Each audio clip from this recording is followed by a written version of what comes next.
Senhor Jesus, Deus bendito, Deus maravilhoso, nesse momento, ó Pai querido, que estamos na Tua casa, é para aprender um pouco mais da Tua palavra nessa noite, Pai querido. Usa o Teu servo, a Tua campanha, com autoridade, com graça, com poder, ó Pai, e que nós possamos aprender de Ti nesta noite, guardar no nosso coração tudo que aprendemos, ó Deus, e praticarmos em nossas vidas. O Senhor possa usá-lo, Pai, e abençoando para nossas vidas, em nome de Jesus. Amém. Amém.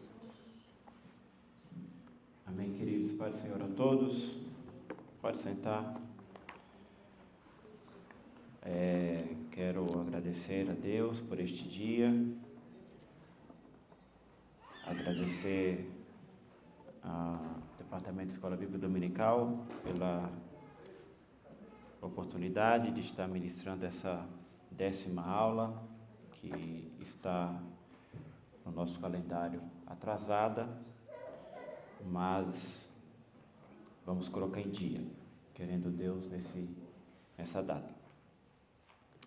Para aqueles que não têm revista, Felipe, por favor, auxilia aí os irmãos que estão sem revista. Quem tiver sem, levante a mão, por favor. Lá atrás tem uma irmã, do lado também.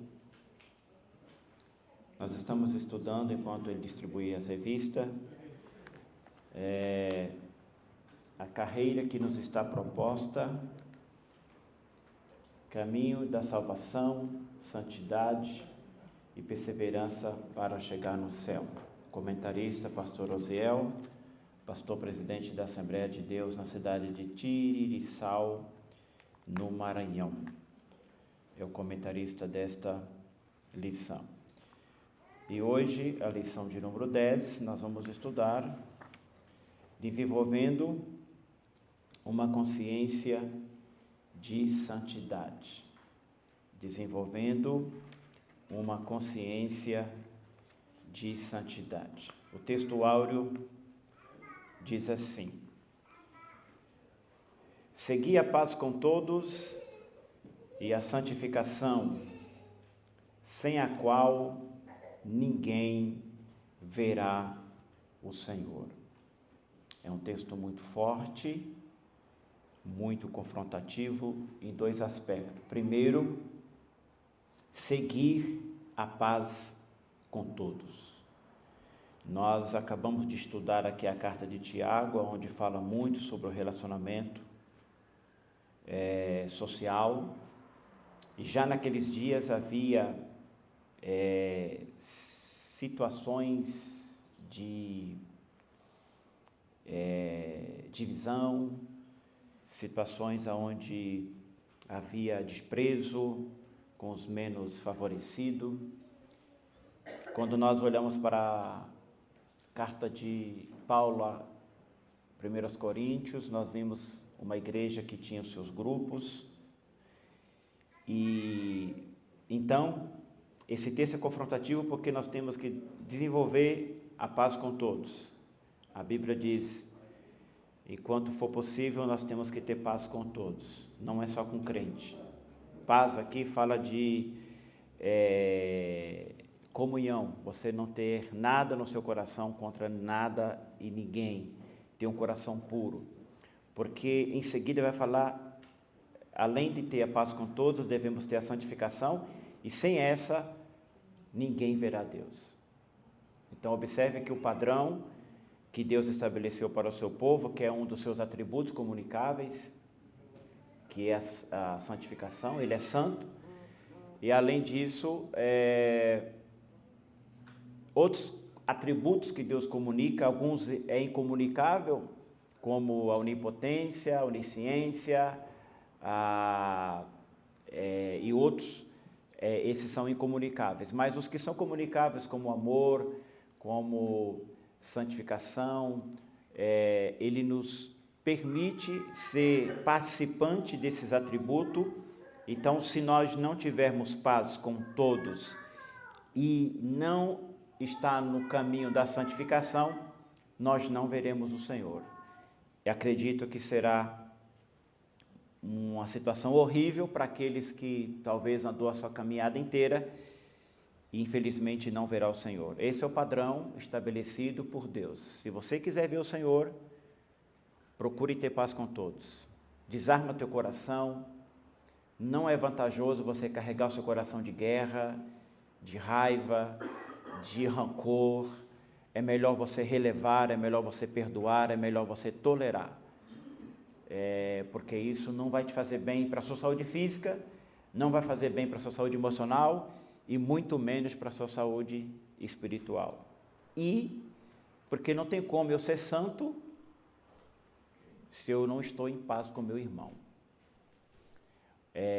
Observe que a cruz, ela liga para as duas direções. A cruz, ela liga de baixo para cima, a nossa comunhão com Deus, mas ela também liga na horizontal, a minha comunhão com o meu próximo. Então, o cristão não deve guardar raiva, rancor, ódio no seu coração.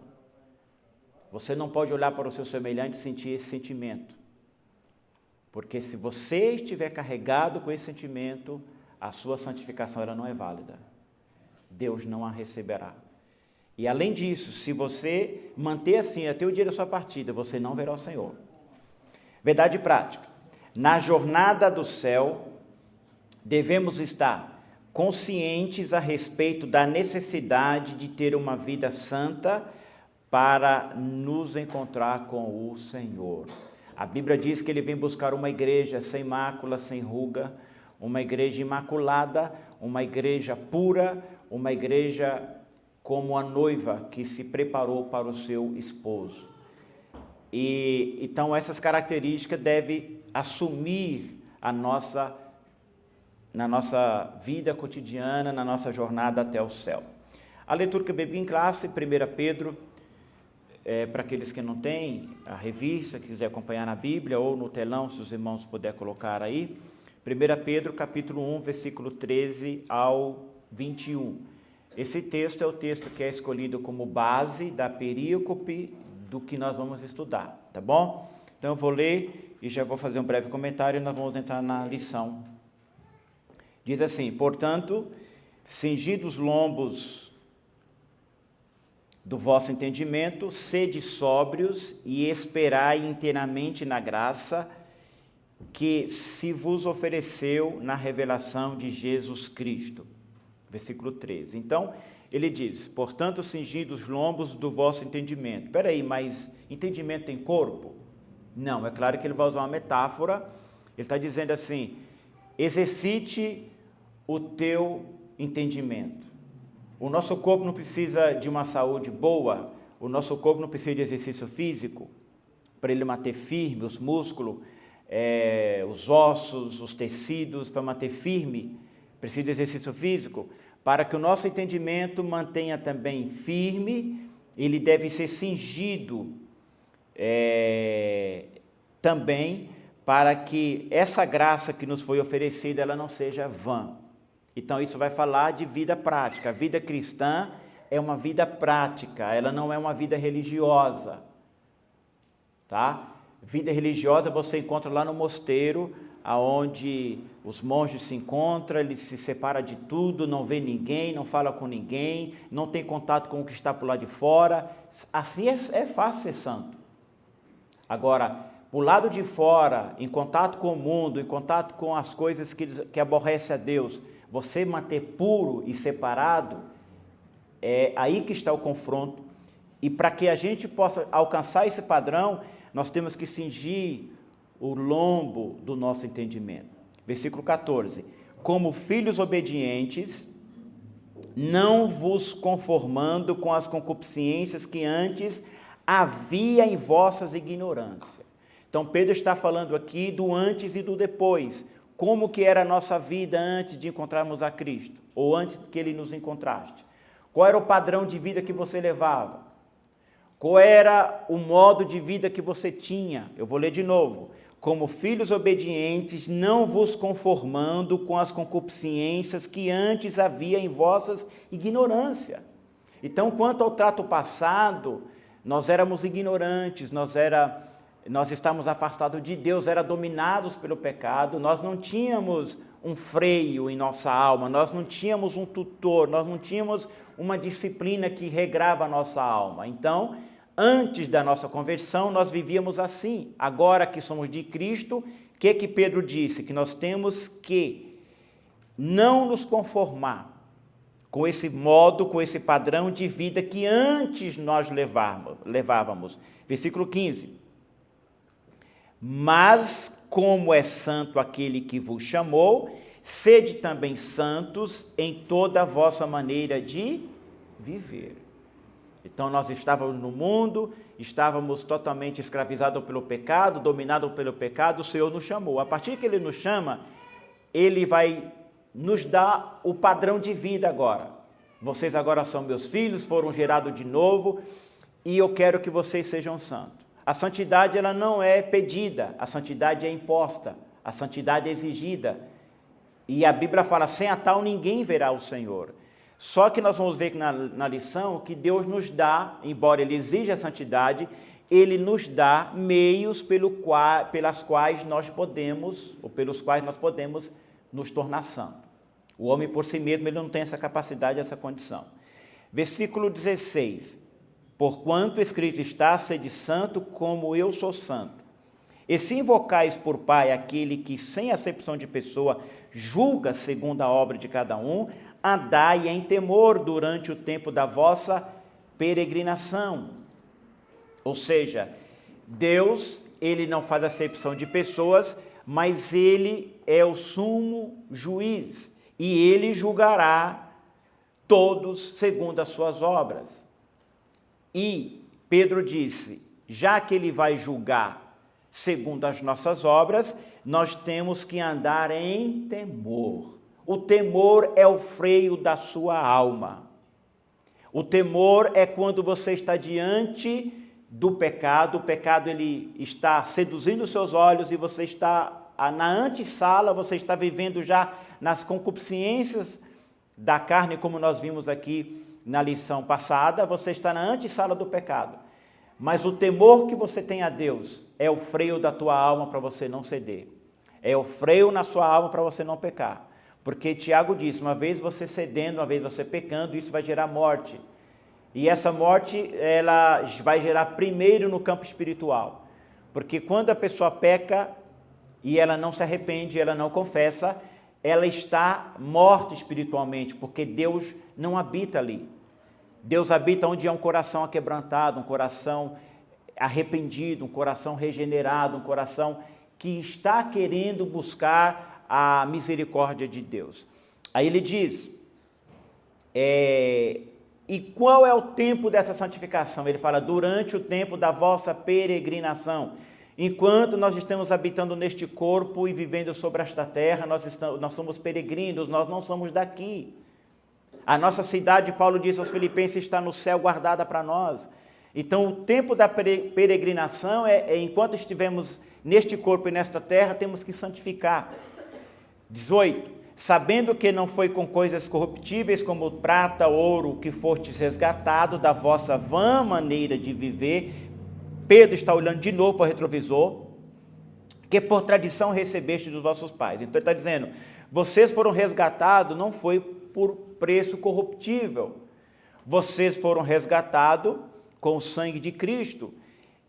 E este sangue nos libertou da vossa vã maneira que vivíamos no passado. 19. Mas com precioso sangue de Cristo, como de um cordeiro imaculado e incontaminado. 20.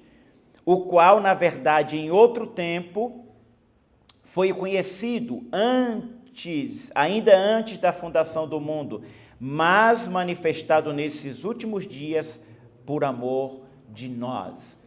Como a Bíblia diz que o Cordeiro de Deus foi morto antes da fundação do mundo, Pedro está dizendo que este Cordeiro imaculado, que foi conhecido muito antes da fundação do mundo, mas que foi manifestado nesses dias. O que ele está querendo dizer aqui?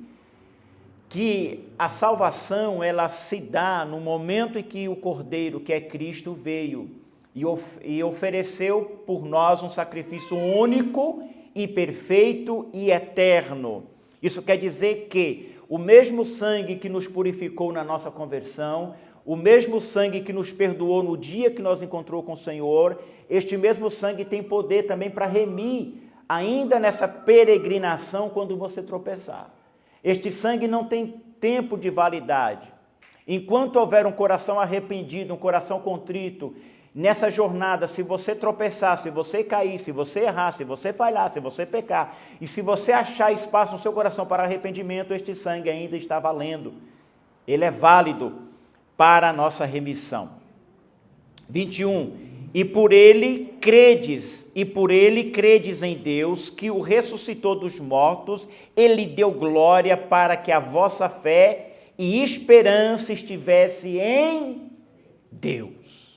Isso é algo perene, isso é algo insubstituível. O sacrifício de Jesus é perfeito e é perene, é para sempre. Então, nós vemos aqui que o padrão de Deus, o qual aquele que Ele nos chamou, e como Ele é santo, nós devemos andar também neste caminho de santidade. Vamos então para os objetivos da aula. Hoje nós temos 3 objetivos. O primeiro objetivo, apresentar a perspectiva bíblica de santificação. O que a Bíblia diz sobre santificação no Antigo e no Novo Testamento? Segundo, descrever a abrangência das estratégias da santificação. Quais são as estratégias da santificação? Aliás, os estágios da santificação. Existem 3 estágios da santificação. Nós estamos vivendo hoje o segundo. Já vivemos o primeiro, estamos vivendo o segundo e vamos viver o terceiro em nome de Jesus.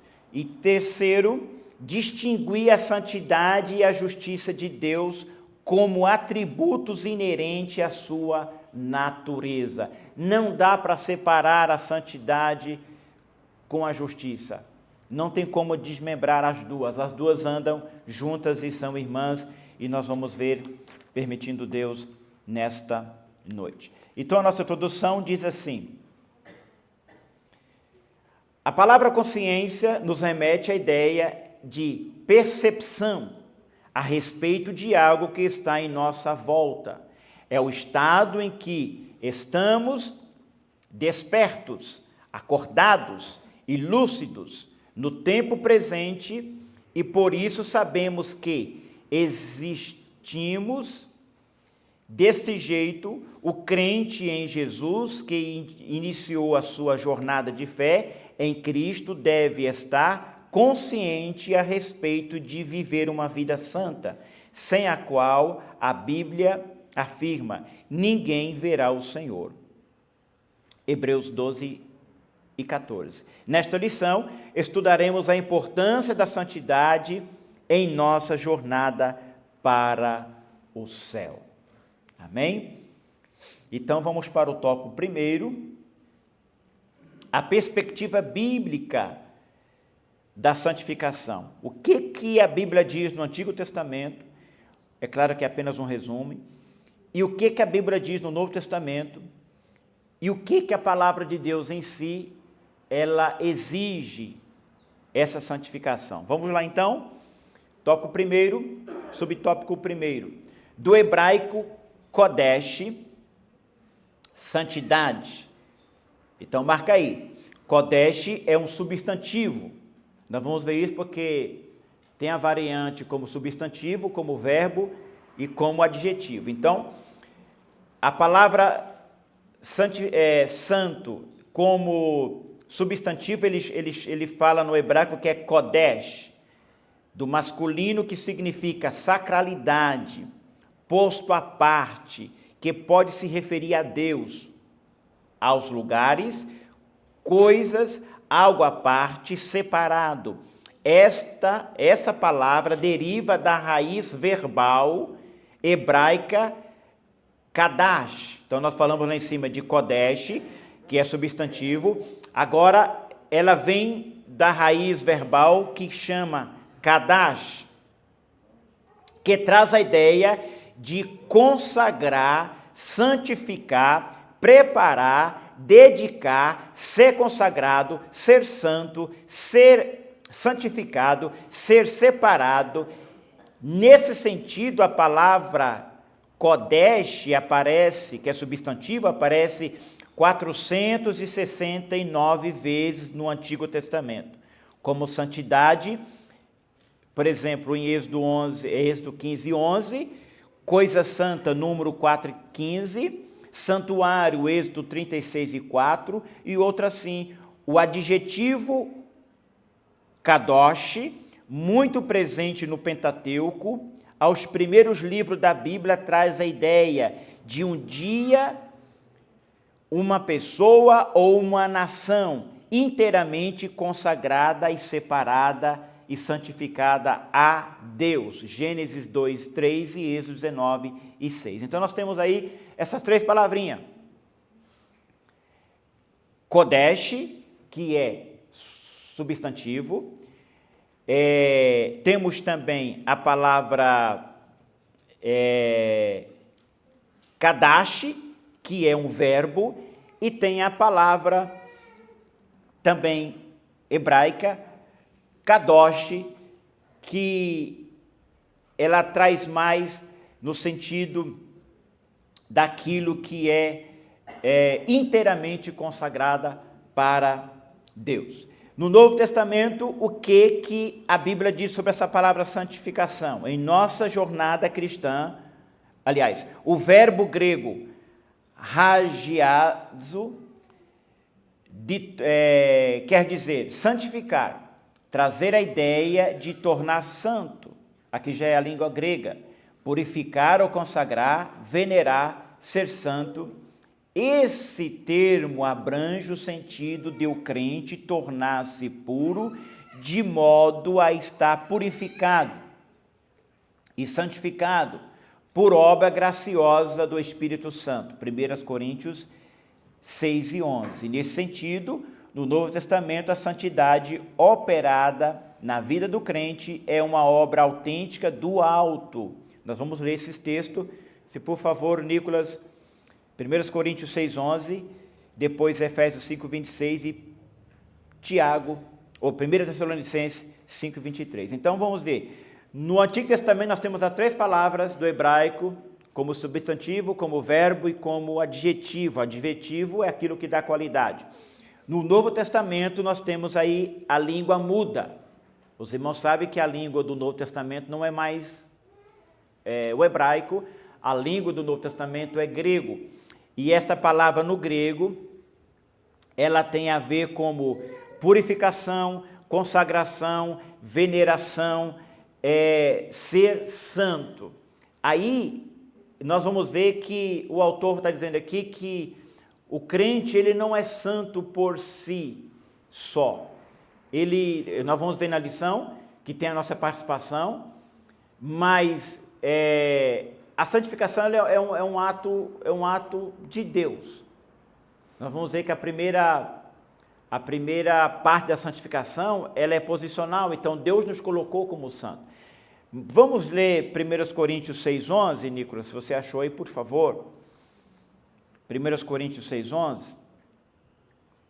E é que o que alguns têm sido, mas haveis sido lavados, mas haveis sido santificados, mas haveis sido justificado em nome do Senhor Jesus e pelo Espírito do nosso Deus. Então nós somos santificados aí através do quê? Pelo nome do nosso Senhor Jesus Cristo e pelo Espírito de Deus.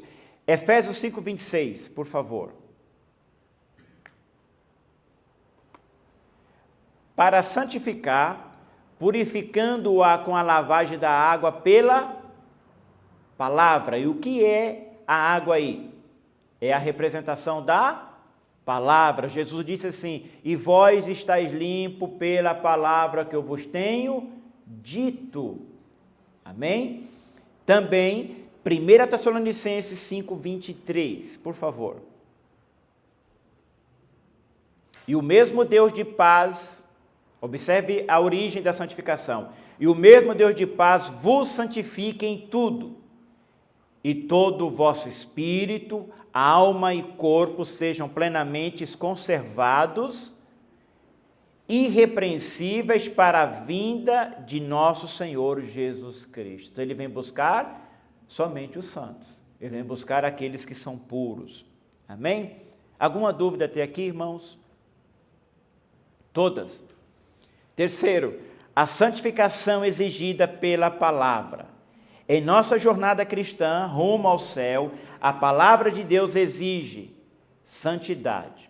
Em todas as áreas da nossa vida, isto porque a palavra da verdade nos santifica. João 17:17. Jesus disse assim: Pai, santifica-os na verdade, a tua palavra é a verdade.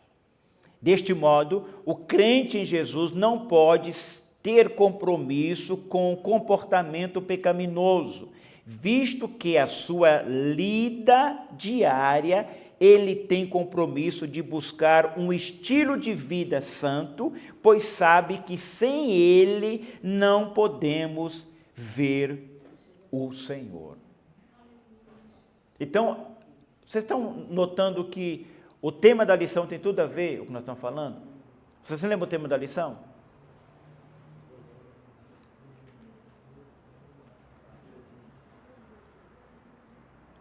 Tendo a consciência para uma vida de santificação.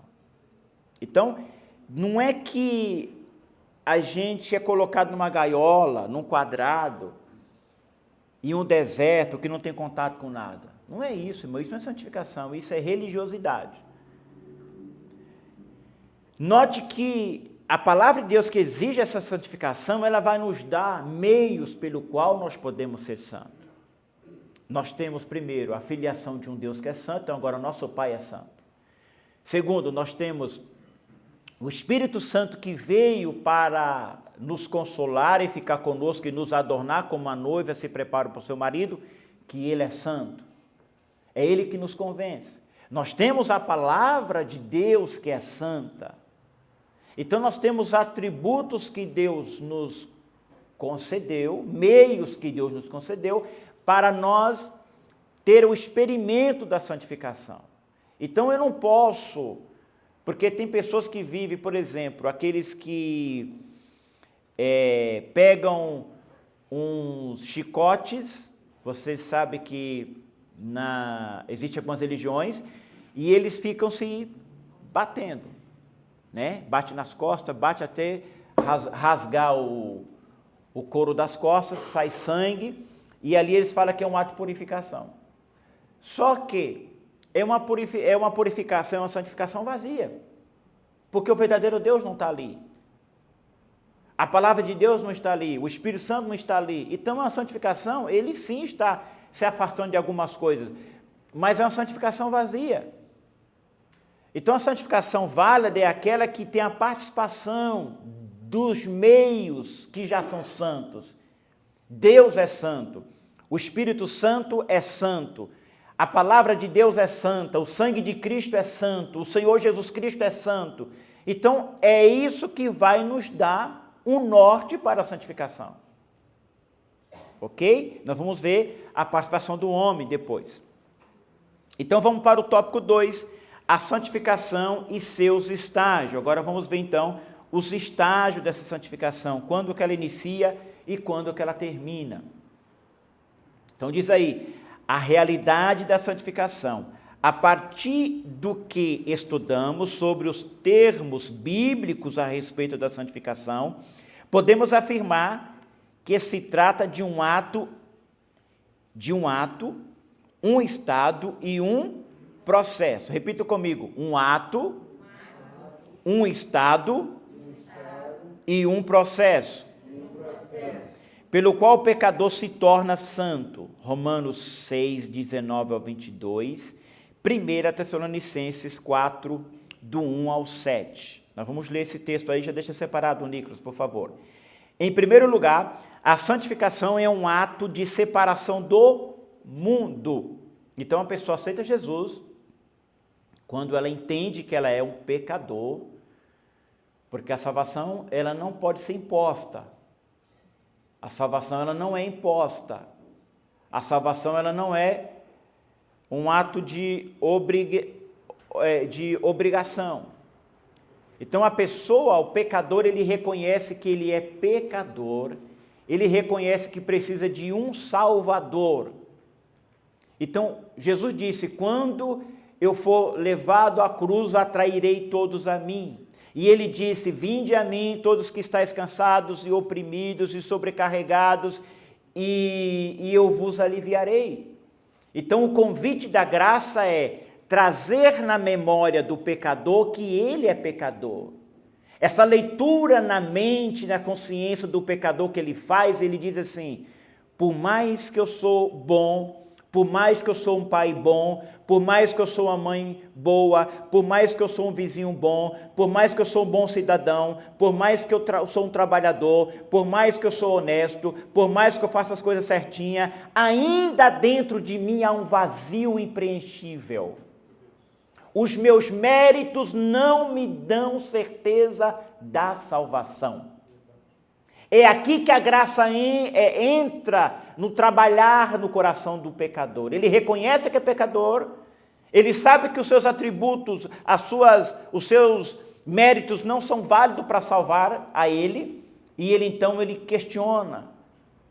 Ele questiona. Porque ele não tem a verdadeira paz. Jesus disse: a verdadeira paz o mundo não pode dar, mas eu vos dou. Romanos 5. Então, quando o pecador ele tem esse entendimento, a sua mente abre, é a ação do Espírito Santo, é a ação da graça que está agindo nessa pessoa, ele abre o coração, a palavra de Deus entra, o Espírito Santo ministra, e ele abre o coração para Deus, e aceita Cristo como Salvador. Isto é aceitação. É reconhecer que é um pecador e precisa de um Salvador. Daqui inicia então o processo todo, que só vai terminar no céu, irmão. O último estágio da santificação não é aqui, é lá. Então aqui começa esse primeiro processo aqui, chama de santificação posicional. Lembra que Pedro falou? O vosso trato passado, a vossa maneira que vocês viviam antes. Então, antes eu estava no lamaçal do pecado. Quando esta graça entrou no meu coração, cumpriu o Salmo 40. Tirou-me de um lago horrível, de um charco de lodo, e pôs os meus pés sobre a rocha. Agora eu estou posicionado em Cristo. Cristo é o rochedo firme, Cristo é a rocha inabalável, e aquele que aceitou Ele como Salvador, Ele tirou do lamaçal e colocou nele, em Cristo. Nós agora estamos em Cristo. Quando existe essa mudança, é chamado de santificação posicional, porque em Cristo não habita nada que não presta.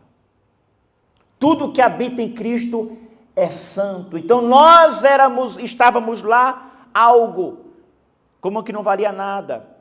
Escravizado pelo pecado, dominado pelo pecado. O diabo fazia o que queria, o pecado fazia o que queria, o mundo fazia o que queria. Mas quando a graça nos atingiu, nós fomos para Cristo. Mudamos de posição. Por isso que Paulo fala aos Efésios, para que nós não venhamos recair, para que nós não venhamos retornar. Ele fala aos Coríntios, aquele que está em pé, olha para que não caia, não se afaste de Cristo. Então agora você está sendo participante dessa santificação posicional. Agora você é santo porque você está em Cristo. Ela chama, o primeiro estágio aí é santificação posicional.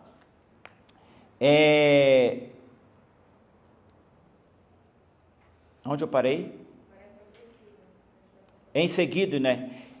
Isso, separação do mundo. Em segundo, ela é um processo, é o que nós estamos vivendo agora. Então, o primeiro processo da santificação era um ato. O primeiro estágio é um ato, tá? Nos tirou do pecado e nos colocou nele. Se eu estou nele, eu sou participante dessa santificação. Agora, a segunda parte da santificação, ela é um processo. Vamos ver. Em segundo, ela é um processo cujo propósito é levar o cristão a se tornar semelhante ao nosso Senhor Jesus Cristo. Romanos 8 e 29. Assim, a santificação busca aperfeiçoar aquele que estava no lamaçal e que está em Cristo. Aperfeiçoar o crente de modo que a imagem de Cristo se reflita plenamente em nossa vida. 2 Coríntios 7 e 1 e Efésios 4 e 13. e 5:26. Neste caso, a santificação bíblica é um processo que abrange pelo menos 3 estágios. Santificação inicial, que é posicional, santificação progressiva, que é o que nós estamos vivendo agora, e a glorificação. Você achou os textos, Nicolas? Vamos lá começar por Romanos 6, 19 a 22.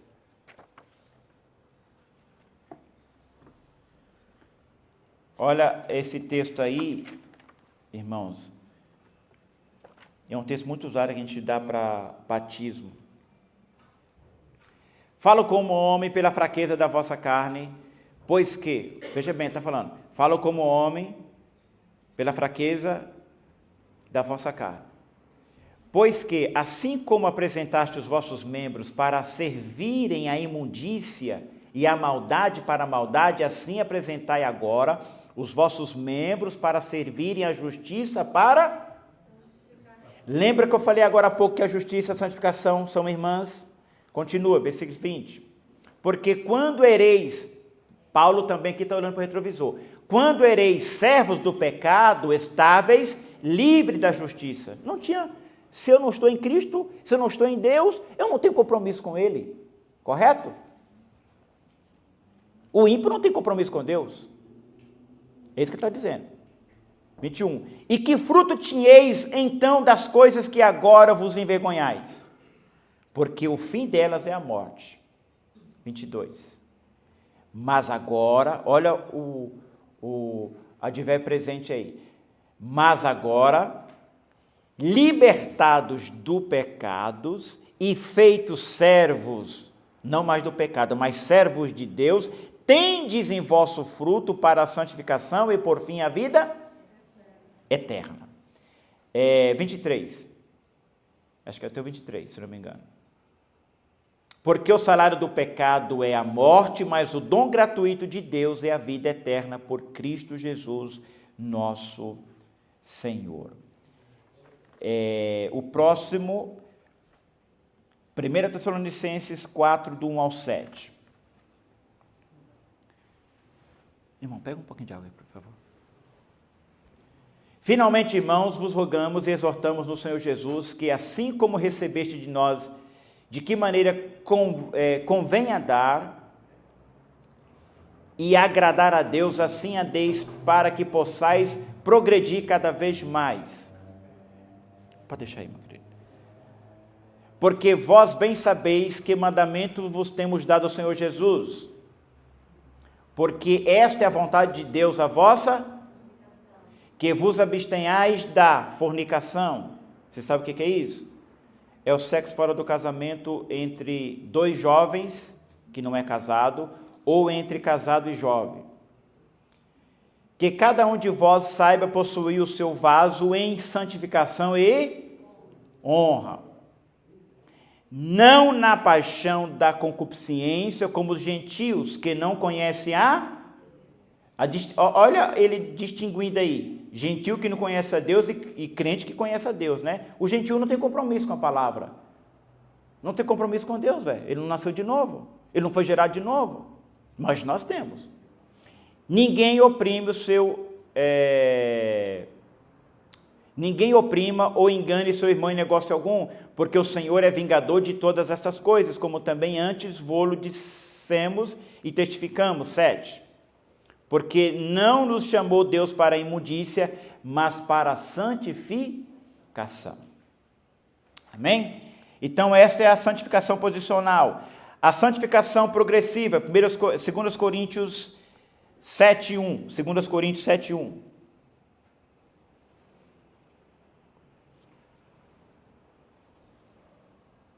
Que diz: ora, amados, pois que temos tais promessas, que promessas nós temos? A maior é a vida eterna, né? Pois que temos tais promessas, purifiquemo-nos. Olha aqui a participação nossa agora. Antes nós estávamos vendo a santificação posicional. Eu saí, o Senhor me tirou do lamaçal, me colocou nele, eu estou sendo participante da santificação posicional. Agora, a santificação progressiva vai ter a minha participação. Olha o que ele está dizendo. Ora, amados, pois que temos tais promessas, purifiquemo-nos de toda imundícia da carne e do espírito, aperfeiçoando a santificação no temor de Deus. Sabe o que é isso? A graça nos tirou, a graça desamarrou as correntes que nos oprimiam no pecado. Então a graça nos libertou da escravidão e disse assim: vai, anda, você está livre, anda. Aí eu começo a andar com Cristo. Só que aquilo que me prendia atrás, eu vou encontrar na minha jornada ainda, até o dia que eu estiver com o Senhor para sempre. Então aquilo que me prendia, aquilo que me escravizava, pode ser que eu vou encontrar na minha jornada, na minha caminhada. Então a graça primeiro, ela me salvou da escravidão do pecado. Hoje ela me dá condição para mim ser salvo do poder do pecado. É aquilo que Paulo disse: não mais vivo eu, Cristo vive em mim. E a vida que eu vivo agora em Cristo não é mais pela minha própria vontade. É Ele que opera em mim, é Ele que é o meu Senhor. Então agora a graça me tirou, Ele desamarrou as correntes do pecado. Eu agora estou peregrinando, eu ainda estou neste corpo, eu ainda estou nessa terra, eu ainda não estou no céu, e eu estou andando para lá, mas no meu caminho eu vou encontrar novamente aquilo que me prendia. Só que eu sei que aquilo que me prendia me escravizava. Aquilo que me prendia me dava alegria momentânea, mas depois me dava o tédio, me dava um vazio na minha alma. Mas a graça vai dizer assim: olha, eu te libertei do pecado, agora eu vou te dar condição para que o pecado não tenha domínio sobre você. Aí entra a nossa participação.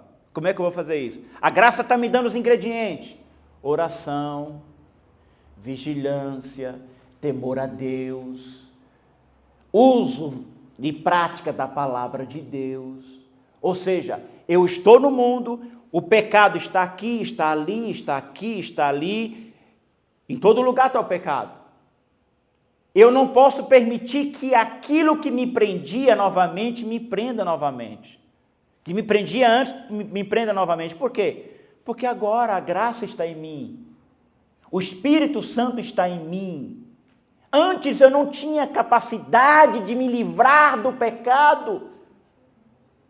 Porque eu não tinha as benesses de Deus. Mas agora eu tenho as benesses de Deus. Eu tenho a presença do Espírito Santo, eu tenho a palavra de Deus, eu tenho o nome de Jesus, eu tenho a marca do sangue do Senhor. Então agora eu tenho condição de decidir se quero ou não quero. O que vai fazer diferença? É o que você está alimentando. Dentro de nós existe duas naturezas: a natureza caída, pecaminosa, e a nova natureza da filiação de Deus. Se você nutre mais a velha natureza adâmica, você não vai resistir ao pecado, você vai cair. Agora, se você vive uma vida de temor a Deus, que você alimenta das coisas de Deus, busca as coisas de Deus, quando o pecado está diante de você, você fala assim: ó, já era. A minha vida com você, pecado, era lá atrás, agora não, você perdeu. A graça me alcançou, a graça me libertou, agora eu sou de Cristo. Isso chama processo de santificação. Então, para vocês, vou repetir novamente. A santificação posicional, eu estava aqui no mundo, a graça me tirou e colocou em Cristo.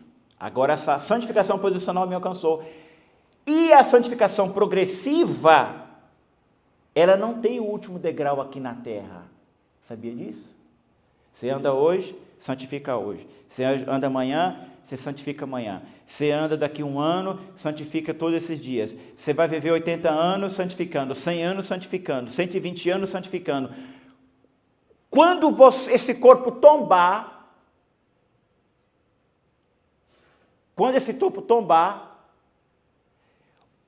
o último passo da santificação, ela não será aqui. Ela será lá. Então, essa santificação futura chama santificação glorificada. A Bíblia diz assim, e assim como ele é, nós o seremos. Assim como ele é, nós o seremos. Então, nós já experimentou a santificação posicional, estamos vivendo a santificação progressiva, mas aquela que é a mais importante, que é a santificação final e glorificada, será lá. E Paulo, quando ele toma isso em seu coração, ele se enche de alegria. Eu gosto de Paulo, que Paulo tem alguns cânticos, em Romanos 8, a partir de 32 é um cântico, se você não sabe disso. E no final da primeira carta aos Coríntios, capítulo 15, também é um cântico de Paulo. Ele fala assim, ele chega a falar assim, onde está, ó morte, teu aguilhão? Ele vai falar, porque o aguilhão da morte é o pecado. Aí ele vai dizer assim, mas ele transformará o nosso corpo abatido em um corpo glorificado.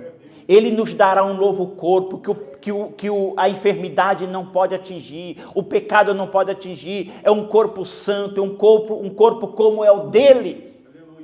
Aí é o último estágio. Aí, meu irmão, seremos como ele. Que coisa gloriosa. Então, continue nessa jornada. Vamos então para os 3 estágios da santificação. É isso, né? Em primeiro lugar, a santificação do crente inicia com o novo nascimento, pois, por intermédio do Espírito Santo, o crente é declarado justo diante de Deus, completamente regenerado e declarado sem pecado. Trata-se de uma santificação inicial ou posicional. Em segundo lugar, há o estágio progressivo de santificação deste mundo em que o crente se despoja do velho homem e vai revestindo do novo homem até alcançar a perfeita imagem de Cristo, que eu acabei de falar. Esse estágio leva ao último, a da glorificação. Esse é o momento em que o crente será como Jesus. Romanos 8, 29, 1 João 3 e 2. E receberá um corpo ressurreto, tal qual o do nosso Senhor, por ocasião da sua aparição após a ressurreição. João 20, 24 ao 29 e 1 Tessalonicenses 4, do 13 ao 18. Então, meu irmão, lembre que o último degrau da santificação progressiva, ela termina lá no céu. No dia que você tombar, ou no dia que Jesus vier buscar a igreja, os que estiverem vivos, este corpo não pode habitar lá. A Bíblia fala que carne e sangue não habitam no céu. Os que morreram em Cristo já vão ressuscitar no novo corpo. E os que estiverem vivos vão receber um corpo glorificado para habitar para sempre com o Senhor. Amém? Vamos então para o terceiro e último ponto para nós terminar. O julgamento de Deus, o julgamento do Deus Santo. Diz assim, a Bíblia revela Deus como um santo de Israel, Isaías 1,4. Como um nome santo, Isaías 57,15. Os serafins declaram a sua santidade, Isaías 6,3.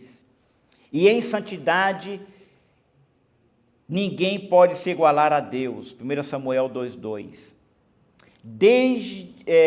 Desse modo, a Bíblia afirma enfaticamente que Deus é santo. Assim, Ele é o nosso parâmetro para uma vida de santidade. Conforme registra o texto bíblico, santos sereis, porque o Senhor, vosso Deus, sou santo, Levítico 19:2, 1 Pedro 1,16. Portanto, à luz da santidade de Deus, somos chamados a ser santos em nossa jornada. Então, esse Deus que é santo, esse Deus que nos convida a ser santo, Ele vai trazer um juízo. ele vai julgar a todos, inclusive os anjos caídos, inclusive o nosso maior inimigo, e aqueles que não forem encontrados no livro da vida serão lançados no lago de enxofre, que é o inferno. Então, irmãos, eu quero abrir um parênteses aqui. A nossa vida cristã ela não pode ser uma farsa. A nossa vida cristã ela não pode enganar a nós mesmos. Pensa bem comigo, vamos ser inteligentes. Se nós temos um Deus que nos amou, um Deus que nos resgatou, um Deus que nos deu os seus atributos para a nossa santificação, para nós chegarmos ao modelo que Ele quer que nós chegamos, e nós não usarmos disso, e levar uma vida cristã por outros objetivo que não seja esse, não tem sentido. A vida cristã só faz sentido se você sentir a presença de Deus na sua vida. Sentir a alegria dele manifestar na sua vida. Então nós precisamos entender que o fim da nossa vida, ele vai estar lá. Ele vai estar lá. Agora, o que vai mudar é, eu vou estar com ele para julgar ou eu vou ser um réu? É isso que vai mudar. Agora, a decisão é aqui, a mudança é aqui. É eu que tenho que tomar a forma de Deus aqui, pegar aquela forma que o mundo me informou e jogar fora, e me moldar dentro do padrão que Deus estabeleceu. Eu sei que não é fácil, é difícil, porque dentro de nós, Paulo diz assim, parece que dentro de mim há outros membros que combatem. Ei, mas você tem a graça, você tem o Espírito Santo, você tem a palavra. É possível, se não fosse possível, ele não nos daria. Deus não é injusto, ele não nos dará um jugo que nós não poderíamos carregar. E mais ainda, se nessa caminhada você tropeçar, você cair, você escorregar, você falhar, a graça está lá. Diferente da lei, a lei estava lá para te condenar, mas a graça está lá para te levantar, para te limpar novamente, para te colocar de pé novamente. E você continua a jornada. Para que parar, para que regressar, para que olhar para trás? Siga avante, olhando para Cristo, o autor e o consumador da sua fé. Aleluia, glória. Santidade exigida a todos os crentes. A igreja de Cristo neste mundo é o santuário dedicado ao Senhor, Efésios 2:21. Por meio do nosso amado Salvador, Senhor Jesus Cristo, a igreja foi santificada para apresentar-se gloriosa, santa, sem defeito, diante de Deus. Efésios 5:26 e 27. Por isso, como membros do corpo de Cristo, neste mundo, comprados pelo seu precioso sangue, somos exortados e convocados a andar em santidade, empenhados em consagrarmos a Deus em uma verdadeira santidade. Deixa eu abrir um parênteses aqui, irmão. Tem muita gente que confunde a santidade. Ser santo não é ser chato. Ser santo não é ser legalista. Tem muito crente que ele forma a sua própria doutrina. Os legalistas, muitos deles, eles mesmos estabelecem o seu padrão de vida. O seu modelo de vida, não. É a Bíblia que estabelece, não sou eu que vou estabelecer. Não, porque... E aí você vai buscar a história da igreja, você vai ver que antigamente, meu Deus do céu, cada coisa que as pessoas não tinha fundamento, não tinha fundamentação. Então, observe que costume dos homens são temporários, eles passam, eles não permanecem, mas a palavra de Deus permanece para sempre. Então, essa santidade exigida é o padrão. Não é se eu quiser ou se eu não quiser. Se eu quiser ver a Deus, eu tenho que entrar por esse caminho. Não tem negociação. Não tem como você fazer aquelas manobras. Não dá, irmão. Não dá. Eu aconselho, é melhor você, mesmo na sua fraqueza, mesmo na sua dificuldade, mesmo você se arrastando, mesmo você capengando, mesmo você, olha, não ser aquilo que você deseja ser, mas não se afaste do pé da cruz. Fique lá. Rasgue a sua alma lá, chore aos pés do Senhor, chore aos pés dele, peça clemência, peça misericórdia. Senhor, eu queria ser melhor, eu queria melhorar, eu queria mais me santificar, mas eu não consigo, mas eu estou aqui, Senhor, tenha misericórdia de mim. É melhor você ser assim do que você abandonar logo e ir para o mundo. Não faça isso. E concluindo o último tópico, a santidade de Deus e a justiça. Biblicamente, a santidade e a justiça são atributos divinos que se relacionam, como vimos. Essa virtude aponta para a essência de Deus, que é totalmente puro. Como bem afirmou João, ele é a luz e nele não há trevas alguma. 1 João 1,5. Tudo em Deus é santo, puro e verdadeiro. A justiça dele aponta para a sua retidão, para a harmonia de sua justiça com a lei. Deste modo, compreender a santidade e a justiça de Deus como atributos importantes para o reconhecimento, para reconhecermos que ele é santo, reto, justo e verdadeiro, e que por isso jamais deixará o ser humano impune diante da sua rebelião contra a sua santidade e justiça. A Bíblia vai falar o profeta Isaías. Alguns comentaristas dizem que Isaías era aquele tipo de crente que só via pecar nas pessoas. Fulano é perfeito, fulano é assim, fulano é assim, fulano é assim, fulano é assim. Irmão,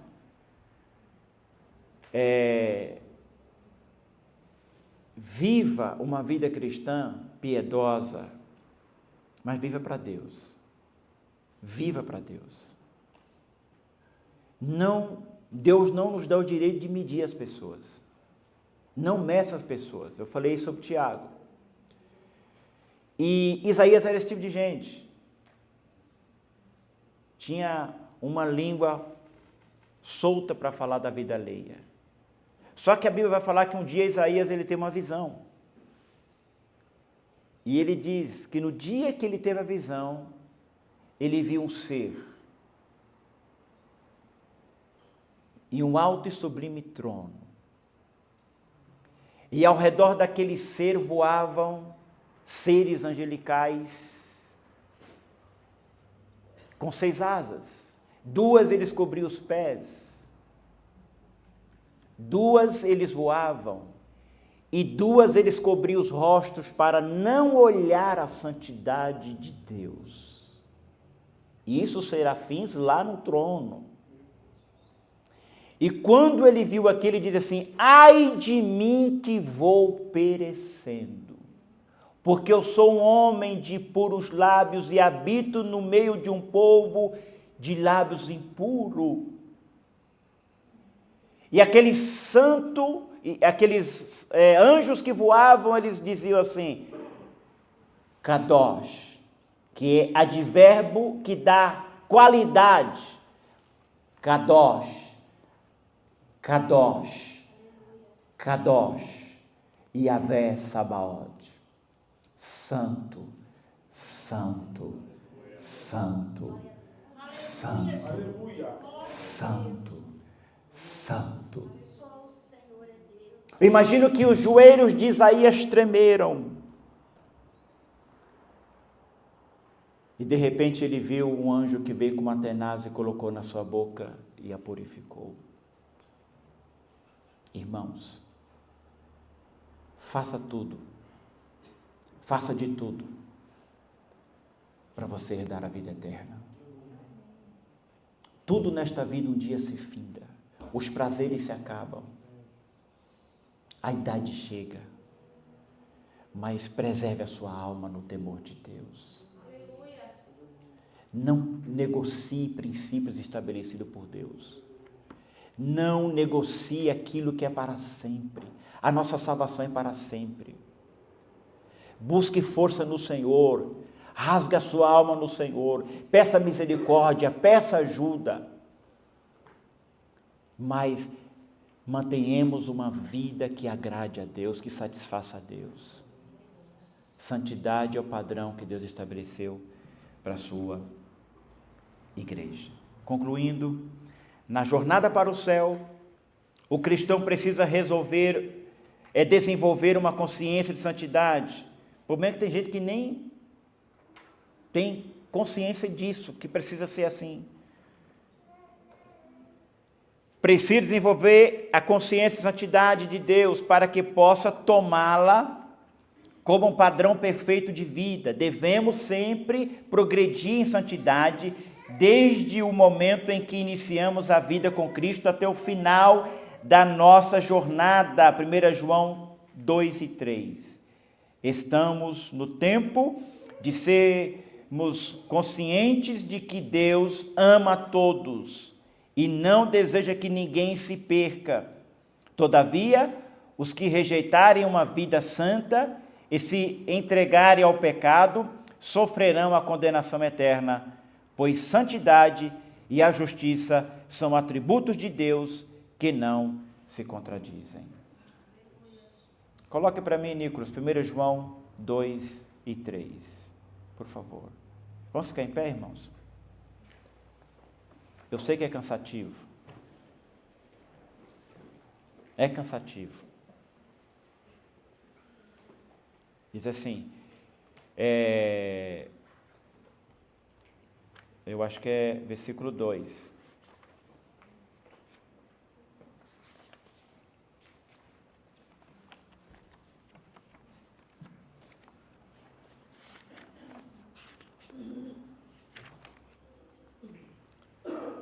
É, 1 João 2 e 3.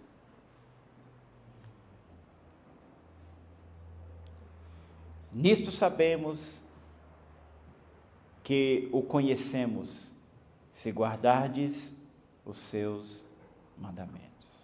Amém? Vamos orar.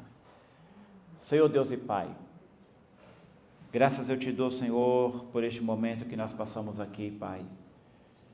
Sabemos, meu Deus, que nós ainda não somos perfeitos, tem muita coisa que precisamos melhorar, meu Deus, em várias áreas.